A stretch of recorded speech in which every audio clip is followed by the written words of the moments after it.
많이들 궁금하시는 게 앞으로 차기 당권 도전에 대한 계획이신 것 같아요. 좀 이른감이 있긴 하지만 여기에 대해서 먼저 좀 한 말씀 해주시면 지난 1년 반 정도 이렇게 한번 돌이켜봤어요. 처음에 서울시장 선거, 보궐선거가 패색이 짙었을 때, 그때 나와서 서울시장 보궐선거 승리로 이끌면서 정권교체의 가능성을 이제 만들었고, 그리고 또 대선에서 이제 후보 단일화를 하면서 정권 교체를 이루었고, 그리고 곧이어서 정말로 중요한 현 정부가 꼭 성취해야 될 시대 정신에 대해서 정리를 하고 그것을 국정 과제화하는 인수위원회를 이끌고, 그리고 또 곧바로 국회의원 보궐선거에 뛰어들어서 경기도 및 수도권 선거를 나름대로 열심히 견인하는 역할들을 하는 그런 것들의 연속이었습니다. 1년 반 정도 정말 쉴 틈 없이 달려온 것 같습니다. 그런데 또 그렇지만은 그렇게 함께 싸워왔지만 저는 이 우리 국민의힘에 있어서는 신임 멤버 아니겠습니까? 그래서 가능하면 또 많은 사람들을 만나서 이야기들을 나누고 서로가 가진 생각들을 공유를 하려고 합니다. 저는 여야를 가리지 않고 예전부터 항상 그렇게 해왔습니다. 그리고 그렇게 해온 것이 제가 그 재선 의원 때일 겁니다. 그때 김영란법 통과를 시키는데 결정적인 그런 역할들도 했습니다. 그래서 저는 기본적으로 어떤 그 새롭게 또 정치를 시작을 할 때는 많은 사람들과 함께 만나서 이야기를 나누고 서로가 서로에 대해서 아는 그런 과정이 정치에 있어서 가장 중요한 첫 번째 단계다라는 생각을 하고 있습니다. 그래서 그런 관점에서 국민의힘의 여러 의원들을 만나서 이야기를 나눠보아야 되겠다, 그런 생각들을 가지고 있습니다만, 그게 무슨 지금 뭐 당권 관련이거나 그런 거는 전혀 아닙니다. 그건 의정 활동을 위해서 필수적인 일이기 때문에 저는 그 사람들을 만나려고 하는 것입니다. 저는 외통위가 중요하다고 생각하는 것이 몇 년 전과 비교해서 지금 굉장히 많이 세계가 바뀌고 있습니다. 그러니까 예전에는 외교면 외교, 과학기술이면 과학기술 다 이렇게 따로따로 전공 분야들이 존재를 했었다면, 이제는 미국과 중국의 과학기술 패권 전쟁이 시작되면서 외교와 과학기술과 안보와 그리고 경제가 하나로 뭉쳐지는, 인류 역사상 처음 보는 그런 광경들을 지금 맞닥뜨리게 되고, 그러다 보니까 이제는 외교 문제가 단순히 먹고 사는 문제를 넘어서 죽고 사는 문제를 다루는 그런 분야가 됐습니다. 그래서 저는 가장 중요한, 그리고 또 제가 말씀드린 그런 분야들, 예를 들면 과학기술 분야라든지 여러 분야들이 제가 전공을 가지고 있는 분야 아니겠습니까? 그래서 저는 충분히 공헌할 수 있다고 생각을 합니다.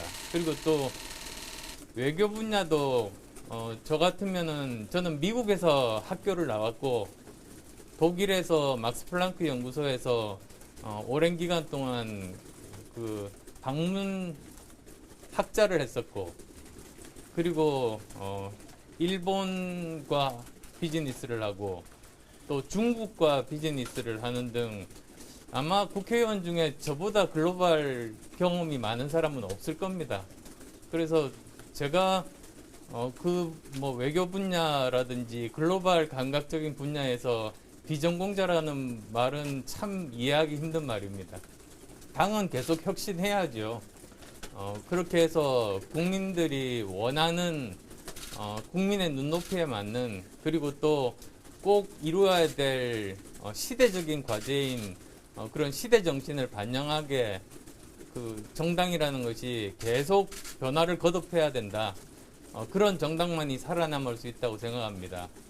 그래서 저는 이 정당의 혁신이라는 것이 범위가 굉장히 넓어야만 한다는 생각을 가지고 있습니다. 그 중에서도 가장 중요한 것은 정당이라는 것은 어떤 특정 계층을 대표하게 마련인데 지금 필요한 것은 여러 가지로 힘든 사회 경제적인 약자들을 대표를 할 수 있고 그들의 목소리를 경청하고 그 문제를 해결할 수 있는 정책적인 대안들을 만드는 그래서 그들을 따뜻하게 품어 안을 수 있는 정당만이 살아남을 수 있다. 저는 그렇게 생각을 하고 있습니다. 그리고 또 두 번째로는 우리나라의 고질적인 병폐인 그 낡은 이념 지향적인 정당에서 탈피해야 되는 것이 또한 굉장히 중요한 혁신 과제 중에 하나라고 생각하는 거죠. 그래서 자기가 머릿속에 가지고 있는 어떤 세상이 있는데 자기 머릿속의 세상과 똑같은 세상을 현실에서 만들려고 하다 보면 오히려 부작용이 많이 생기고 여러 가지로 문제들이 많이 생기는 게 바로 지난 문재인 정권 때 문제점이었습니다. 따라서 그것이 아니라 오히려 반대, 자기 머릿속의 생각 또는 세상이 중요한 것이 아니라 이념이 중요한 것이 아니라 오히려 지금 현실에서 내가 직접 바라보고 어떤 문제가 있는지 이 문제를 푸는 최선의 방법이 무엇인지 이런 것들을 고민하고 그 문제를 해결하고 세상을 바꾸는 일종의 실용정치 정당이 되어야만 이제는 많은 국민들의 지지를 받을 수 있다고 생각합니다. 그래서 사실 가장 중요한 정당 혁신 부분이라고 하면 저는 그 두 부분을 꼽고 싶습니다. 제가 특별히 뭐 어떤 공부 모임 생각을 지금 하고 있지는 않습니다. 그렇지만 저는 지난 10년간 정치하면서 항상 했었던 것이 뭐 가장 가까운 예로 국민의당 경우를 봐도 아시겠습니다만 그때 보면은 매주 수요일마다 강사들을 초빙을 해서 같이 공부하는 모임 그리고 그 공부하는 내용 자체를 인터넷으로 생중계를 해서 또 많은 국민들이 함께 공유할 수 있는 그런 공부 모임들을 거의 한순간도 빼지 않고 10년 내내 그렇게 했었던 것 같습니다. 그래서 계속 그런 것들은 저는 꼭 필요하다고 생각하죠. 워낙 세상은 지금 빨리 바뀌고 있기 때문에 공부하지 않으면 금방 뒤처집니다. 그래서 그런 의미에서 정책적으로 제대로 그 현실을 제대로 반영을 하고 정확하게 풀 수 있는 해법을 찾기 위해서 공부를 하는 것이죠. 그리고 그렇게 해서 만약에 그 정책이 성공을 한다면 그것이야말로 이 윤석열 정부가 성공할 수 있는 것이고 대한민국이 성공할 수 있는 것이고 그리고 국민이 성공할 수 있는 것 아니겠습니까? 저는 공부라는 것은 공부 모임이라는 것은 그렇게 바라보고 있습니다. 글쎄 우크라이나 관련해서 아마 다 제가 들어보지는 못했습니다만 뭐 어떤 생각이 있겠죠. 그래서 결국은 중요한 것이 그 어떤 가시적인 그래서 그 상호 호혜적인 우리나라와 우크라이나 양쪽 국가에 다 도움이 되는 그런 결과를 도출하는 것이 정치에서 가장 중요한 것 아니겠습니까? 방문했다 왔다 그것만은 의미가 없고 아마 그 목적으로만 가지는 않았을 거라고 봅니다. 그래서 뭐 결과는 지켜봐야지 되지 않을까 하는 정도 생각을 가지고 있습니다. 지난 대선도 마찬가지고 이번 총선도 이렇게 보시면 어느 한쪽에 일방적으로 승리를 가져다 주지는 않았습니다. 국민들이 굉장히 현명하게 저는 판단하신 거라고 봅니다.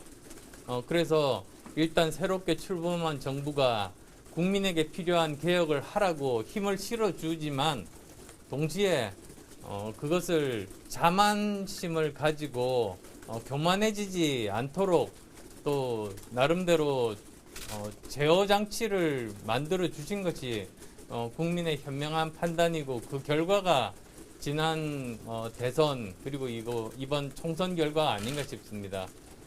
그래서 이 부분을 저는 국민의힘이 잘 봐야 된다고 생각합니다.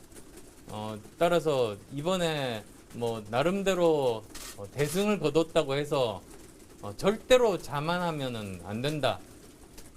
오히려 이것에 대해서 국민들의 기대에 부응하기 위해서 어떠한 노력을 해야 되는가 그것을 고민하고 최선의 노력을 다하고 그리고 실제로 결과를 만들어서 국민들께 혜택을 드리는 것 그게 가장 중요한 것 아니겠습니까?